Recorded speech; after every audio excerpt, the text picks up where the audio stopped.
My name is Marc Bentley, and I'm a recruitment consultant for Brightwater, where I specialise in the recruitment for supply chain. The interesting thing is there are still roles out there. The market has slowed, but it hasn't stopped.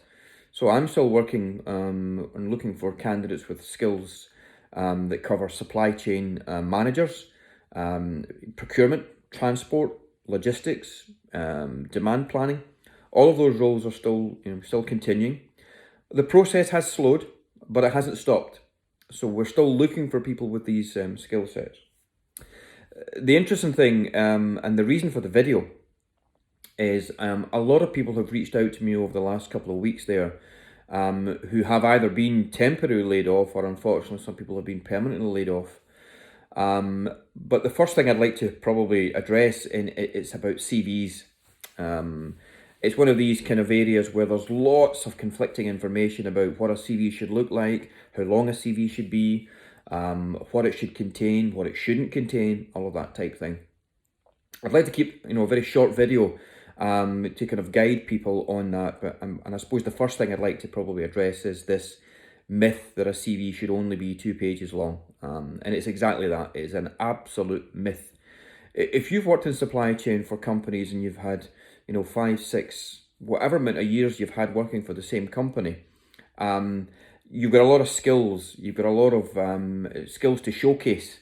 And I think what people try and do is they try and reduce that CV down to 2 pages so that they can hit that magic 2-page limit. And the only way to do that is to remove pieces of information. Unfortunately, what happens is people remove information from their CV which they might not think are relevant, but it's exactly what I'm looking for when I'm looking for skill sets in a candidate. I'll give you an example.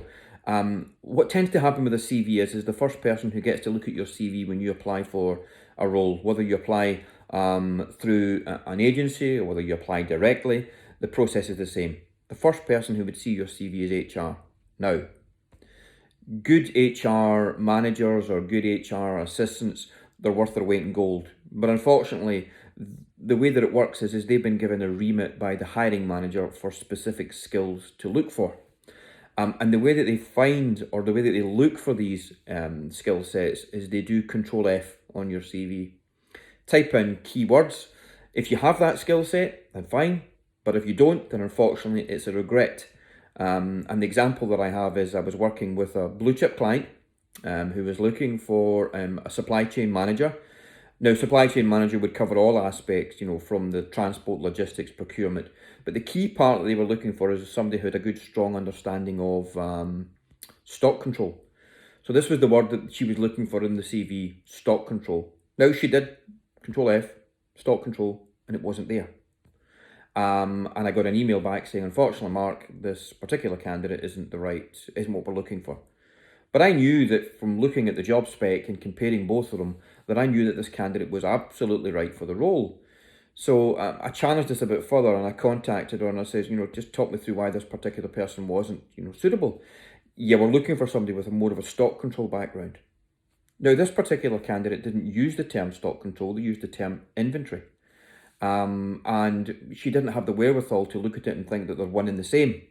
And of course, when I was able to talk about the fact that they've got an inventory background in there and they've did this for a number of years, she kind of thought, I wasn't aware of that.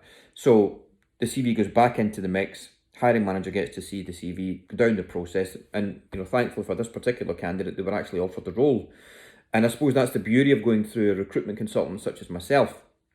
I look at candidates, I understand their background, and I know the candidate before I send the CV across to any of my hiring managers. And the reality is, every single CV that I send across for any specific role that I'm working on, they're absolutely right and they can do the job. It just comes down to kind of interview on the day, and perhaps, whether it be salary or various other things that's in there, but they're all right for the role. And that's the difference.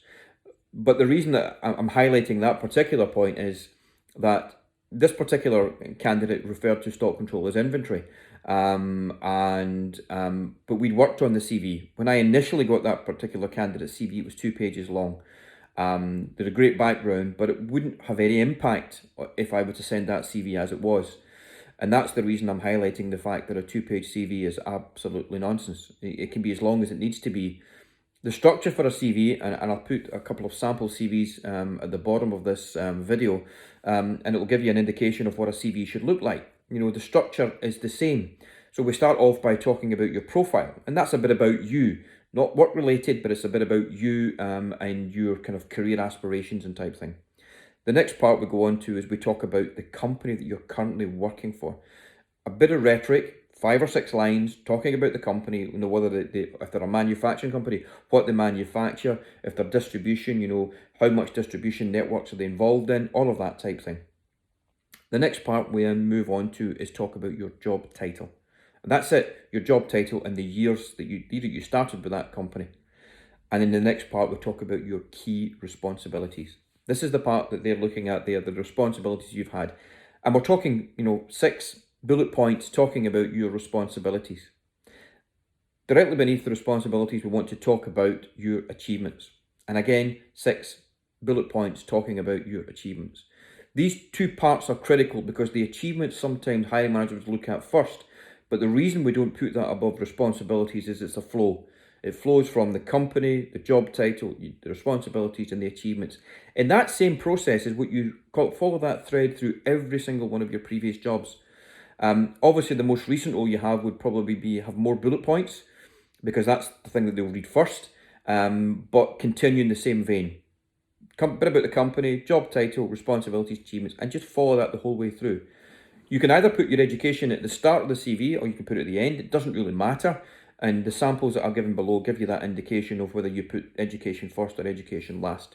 Ultimately, when hiring managers are looking at, they're looking at that level of detail. Whether you're applying for a role as a head of supply chain, whether you're applying for a role as demand planning or in logistics, the process is exactly the same. And that's just something that I've worked on for a good number of years about structuring how a CV should sit and how it should look. And that's what you should follow when it comes to us.